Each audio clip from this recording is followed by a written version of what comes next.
This video is sponsored by Squarespace, the place to go to if you want to set up your own slick-looking website or online store. Surprise! It's a Sony a7S III! Unless you've seen the widely circulated B&H leaks already, in which case it's not that much of a surprise anymore, but surprise anyway! So yes, Sony a7S III, it doesn't have 8K, but it is very okay. And here is why. Play the video. They say everything is new, but the body feels pretty much the same as the A7R4, and I think it is just the shell of the A7R4, but this bit is new. And I've made it fit quite flush to the back of the camera. I mean, there's just a tiny little notch here to slide your finger or your fingernail to flip the screen out. But otherwise, yeah, it's quite tidy. I mean, especially when you compare it to the Panasonic S1H, which looks like a DIY project in comparison. It's quite ugly. But yeah, it's still quite a strange sight seeing this on a Sony, because for so many generations of A7 they've had the tilt screen that tilts this way, not sideways.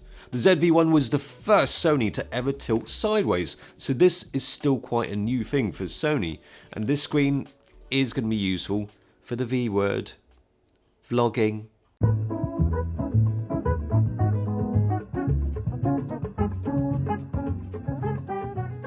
Okay, so I know this is £3,600. It's not exactly your cheapest vlogging camera. It's not meant for vlogging, but for sure there will be vloggers who are going to buy this. I mean, essentially all these new vlogging cameras that have been coming out in 2020, they're selling them to get you to buy this. Yeah, right, so the a7S II, people love that because it's a capable camera. It's full frame. This, it's got the flippy screen, but it just got even more capable. Would you kind of expect after 5 years of waiting, you wouldn't think that they'll just put real-time AF and say, thank you very much, see you again in 5 more years' time. No, this has got a tasty set of features. Oh yes. I feel like I have to do more kind of facial expressions to make up the fact that you can't see my mouth. I have to do some more eyebrow action. Otherwise, I could probably just do voiceover. I don't actually need to talk right now. Now, one of the things that was on my a7S III wishlist was a big 16:9 touchscreen. This is not a 16:9 screen, so it's just like your regular A7 where you get the black bars top and bottom when you're shooting video. But one good thing is, I guess, it doesn't compromise on buttons, so you still have your buttons here. But the screen is of the touchy-feely variety, and I'm not just talking for focus, but also to navigate through the menu system. And that brings me neatly to something very new, the menu system. I cannot believe Sony has introduced a new menu system, and what have they done to it? They've kind of made it a bit more logical in terms of organization. So the sections have changed and they're on the side now, and the menu system changes depending on if you're shooting video or stills. First section here is shooting. Number 1, image quality. Number 2, media format. It's now really easy to find. Instead of setup, page 4, halfway down. You can use your touch screen here to scroll through things. The only thing is, everything is quite small.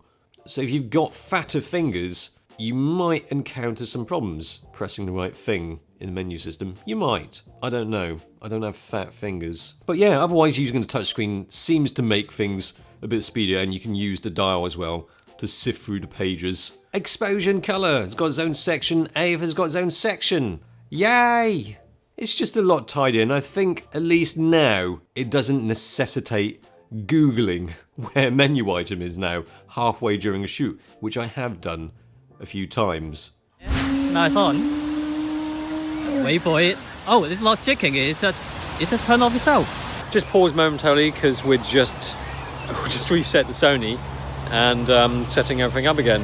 And of course the Sony menu system really helped with setting it up again. The exposure assist thing for shooting as low. Gamma assist, I think it was in the little suitcase setting menu. Why is it in the suitcase menu? I know, Sony. So yes, different menu system for video and for stills, but one thing I hope they change in a future firmware update is to allow you to have different picture profiles for video mode and for stills mode, because right now, if you're shooting log in video and you change to stills, you'll still be shooting in log.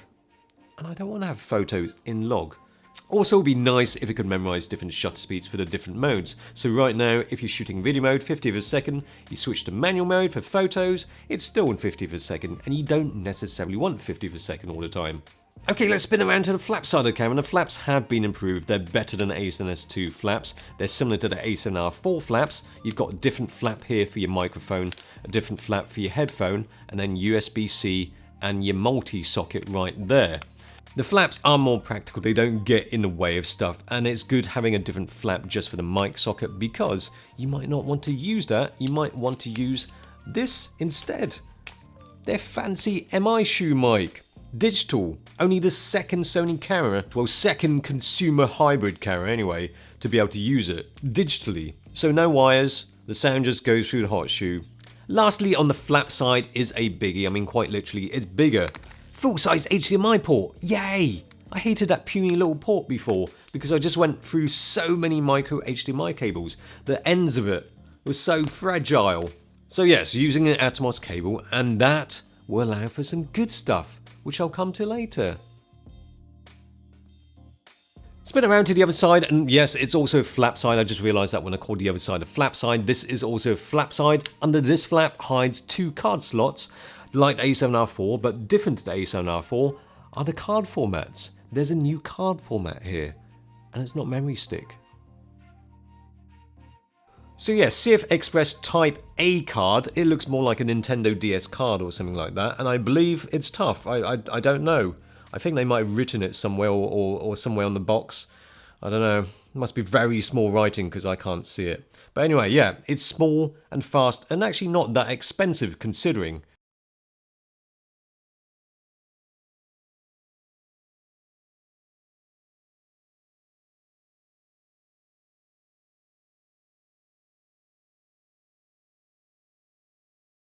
It's nice having new flaps and ports, but for a camera that is going to be used for video, we want to know how exactly that has been improved, don't we? Don't we?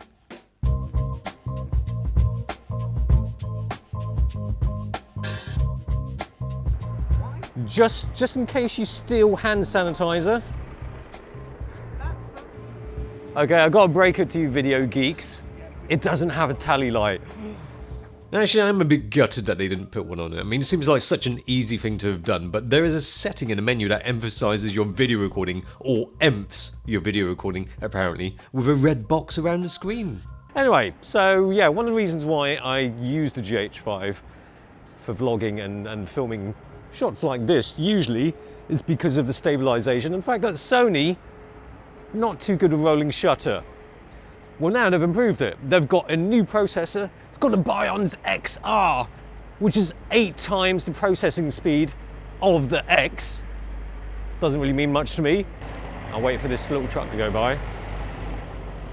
Which means 2 times the readout speed, which means 3 times improved rolling shutter. That means a lot more.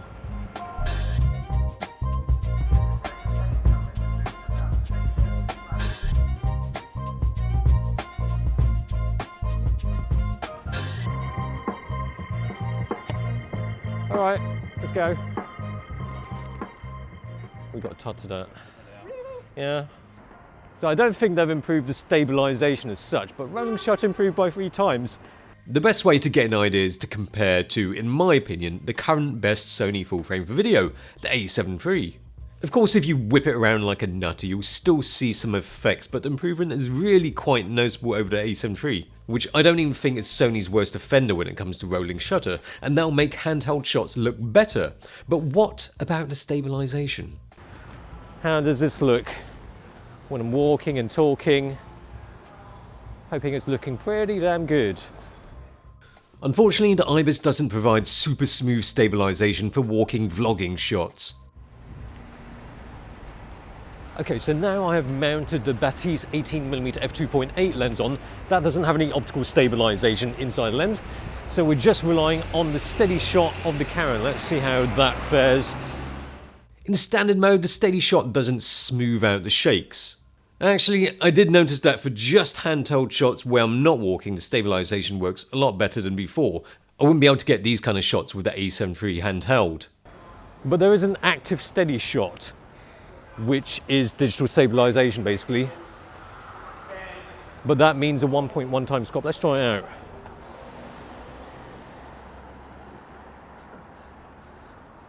I mean, on a 24mm with a 1.1 times crop, it's just a little bit more face than you really need, right? Not that I'm actually showing any face.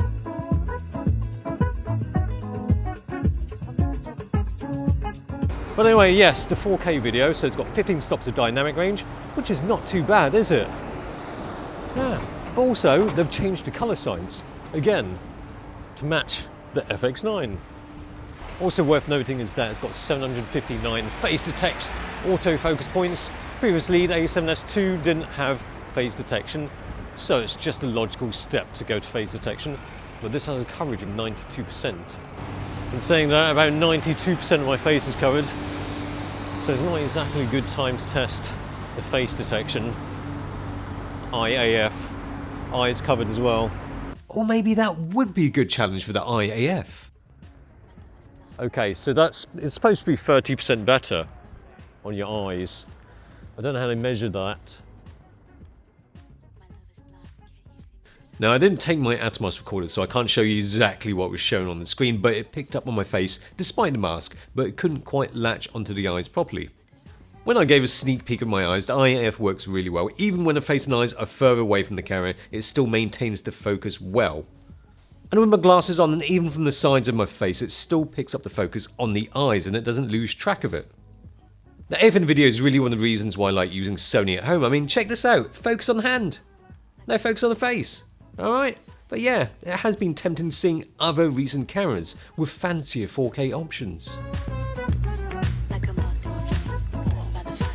The A7S III is going to be known more for something it doesn't have rather than what it does have. 8K. Yeah, no 8K as mentioned earlier. Deal killer or doesn't bloody matter? Well, that's really for you to decide. I mean, that's kind of interesting because you'd think Canon is the conservative one. Sony is the kind of everything including kitchen sink kind of people. You know, Sony's focusing on not the big headline feature now.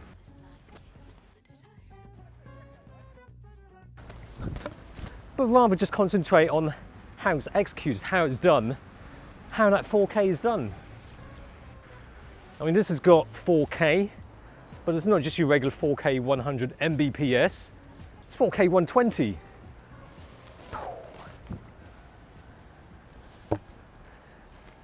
You get 10-bit 422 all round, so 4K 30 to 120, and in 1080 up to 240.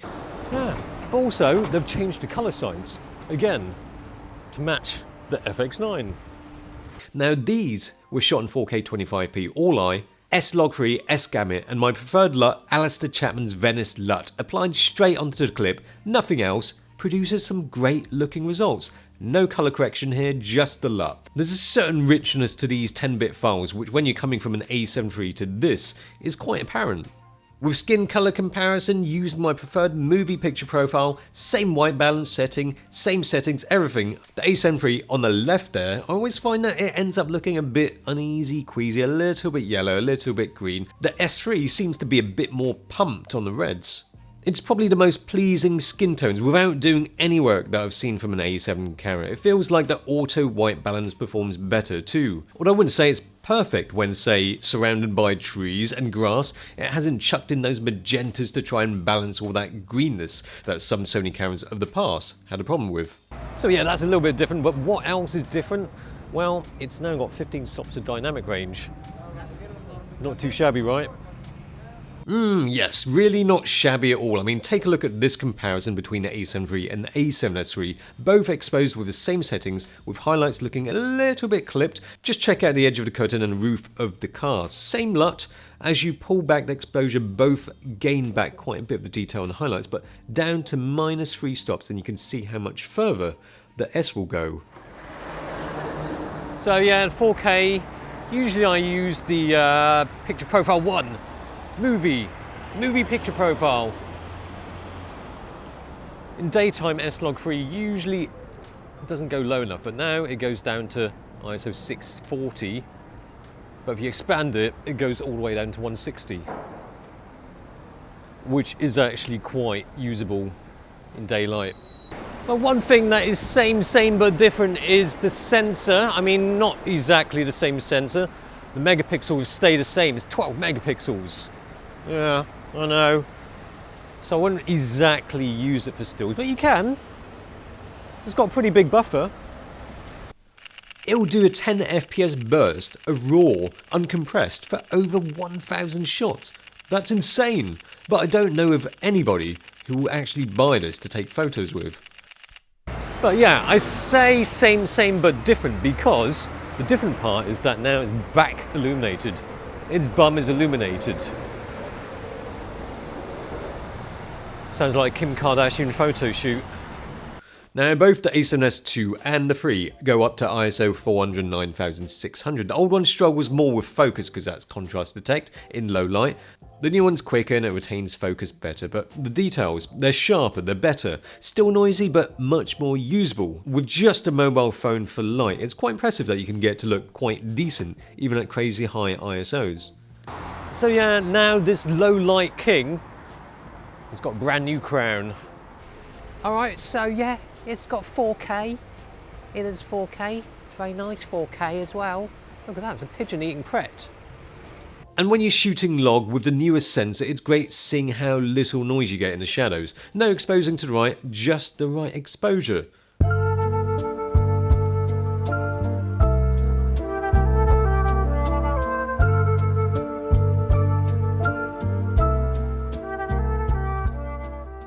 Yes, you do get 1.1 times crop from shooting 4K 100 or 120p, but you know, it could be worse. I kind of forgot about it after a while, I just kept taking shot after shot after shot. And the thing is, you can.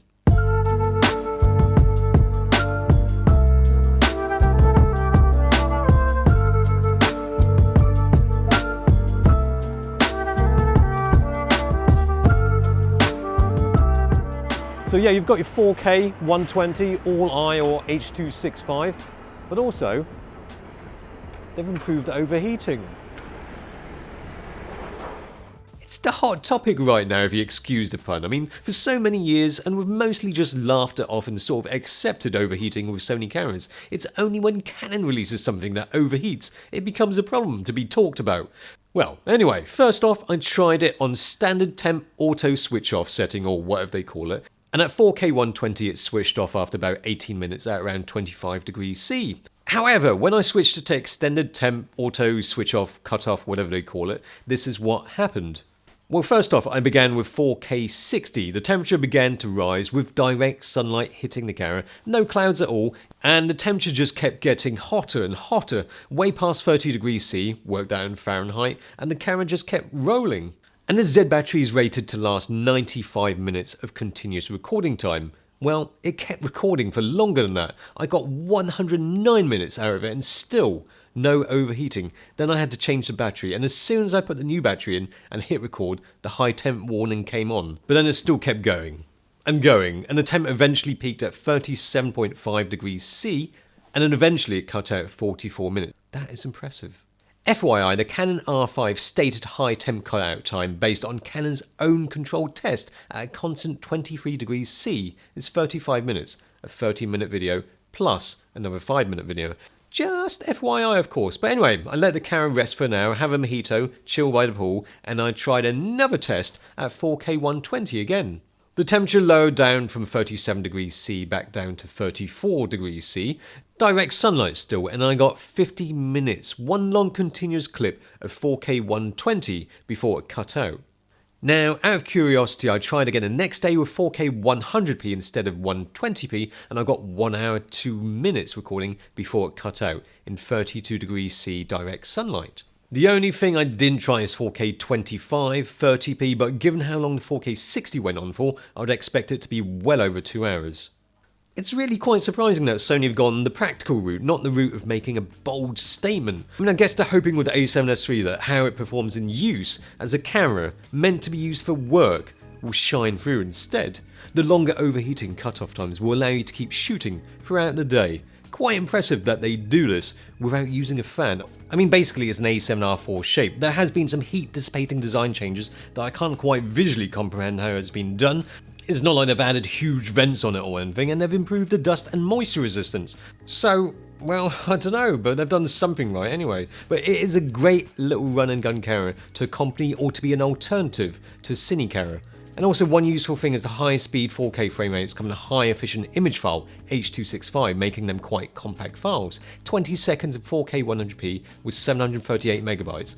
24 seconds of 4K 25p, 772 megabytes, which is not too much of a hard drive killer. But if you want to set some drives ablaze, then, well, you know earlier in the video I mentioned the Atomos cable. Well, now you can't shoot raw video straight out of the camera, but by connecting an Atomos recorder via an HDMI 2.1 cable, you can get 16-bit linear RAW from the Sony, which we recorded as a 12-bit ProRes RAW. It's not available at the moment, hence why I'm just sat here on my butt talking about it and not using it, but I thought I'd just let you know, yeah? So yeah, the A7S III, I think it's going to appeal to a broad spectrum of users. I mean, they've added some creative looks which can produce a decent look without doing anything to the files, and some other looks that I can't quite imagine will ever be used. But I mean, things like the flip screen will make it appealing to vloggers, but also to some serious video nerds. And without a doubt, this is the best Sony mirrorless camera for shooting video. If you want high resolution stills, then there's the Sony R, but that doesn't have the up-to-date video capabilities. And you know,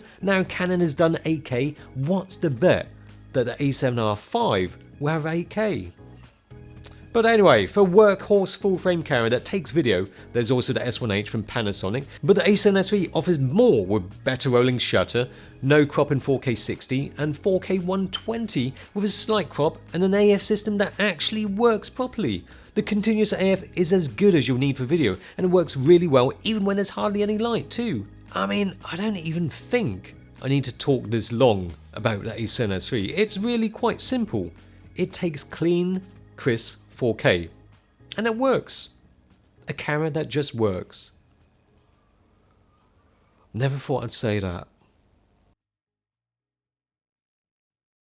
Okay, as we're coming to an end, I want to talk about Squarespace. If you want to set up your own website or online store, or just get your own domain, there's a free 14-day trial and 10% off your first order. Links down below. And Squarespace is great because it makes setting up a website dead easy, and it's got 24/7 customer service in case you get stuck, and you most likely won't. Plus, there's a whole load of templates to choose from. You pick it, customize it, build your website. Super easy to do.